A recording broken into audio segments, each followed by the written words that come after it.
Was I wrong to say that does the Fed print money?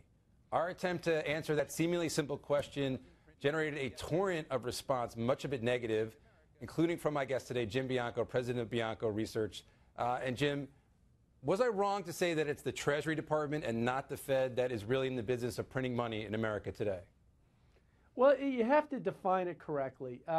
If you're talking about the bills in our wallets and who prints that physical currency, it is the Treasury.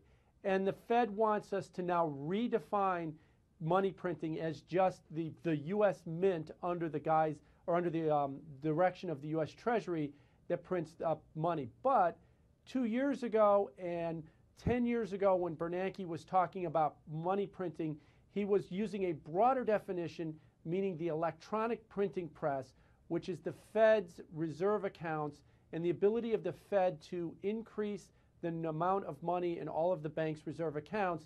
And that's what I think most people on Wall Street mean when we talk about money printing, is the reserve accounts, and that's under the direction of the Fed. All right, so explain how that works. So the Fed electronically can create money literally out of thin air and deposit it at a bank. Is that basically what happens?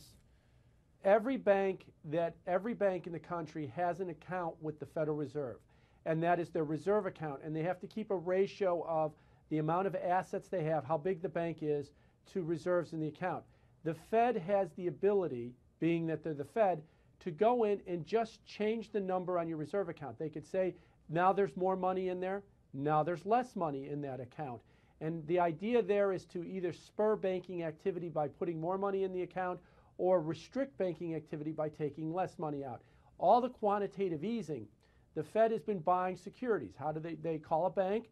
They buy some securities from the bank. How do they pay for them? They say, you have a reserve account with us. We'll now just change the number in that reserve account. If you or I did that, that would be fraud and it would be counterfeiting and we'd go to jail. But when the Fed does it, it's sophisticated monetary policy. Right. So are those changes in the bank's reserve, that number, is that based on any sort of swap of assets of any kind, whether it's gold that the Fed has or securities that the banks have? Or is it really just switching numbers around? To the extent that we're talking about QE 1, 2, and possibly 3, it's more of switching numbers around.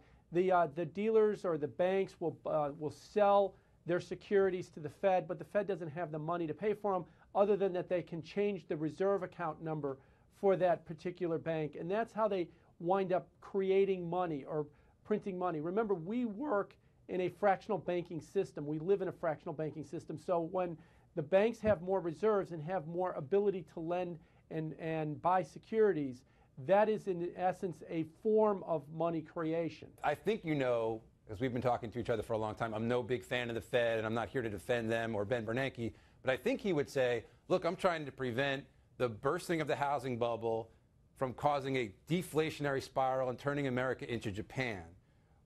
Shouldn't the Fed be acting as aggressively as possible in the face of the deleveraging that's gone on? To an extent, yes. I won't complain about what the Fed did in the fall of 2008 and the spring of 2009. But if you step back in the larger picture, why did we have a busting of the housing bubble? Why did we have such turmoil in financial markets? Because we had malinvestment, to use that Austrian economics term, and we had markets that were mispriced, and we need to get everything back into equilibrium. So is the Fed trying to guide everything back in equilibrium, or are they trying to prevent it from going to equilibrium? And I'm afraid I'm at the latter camp. They're trying to prevent equilibrium. What I mean by that is maybe housing prices are too high. Maybe financial markets, there's still deleveraging that needs to take place. But the Fed is not trying to manage that process, but trying to stop that process of further falls in housing prices, further deleveraging. And they're trying to hold back that, and that's why things can't get better until we get to equilibrium, and they're making it worse in the long run. Right, and to that point, at a conference last week, Ben Bernanke said, quote, we need to continue to develop and implement policies that will help the housing sector get back on its feet. So that would suggest that they're not going to change policy anytime soon. Right, and if the housing market is not on its feet, one could argue that maybe the problem is it's still out of balance. There's still prices are at the wrong place, which is a nice way of saying they have to go lower.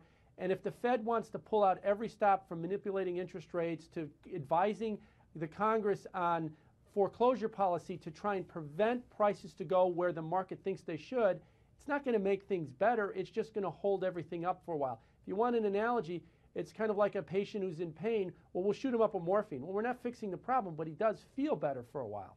All right, we got to leave it there, Jim. Thanks very much.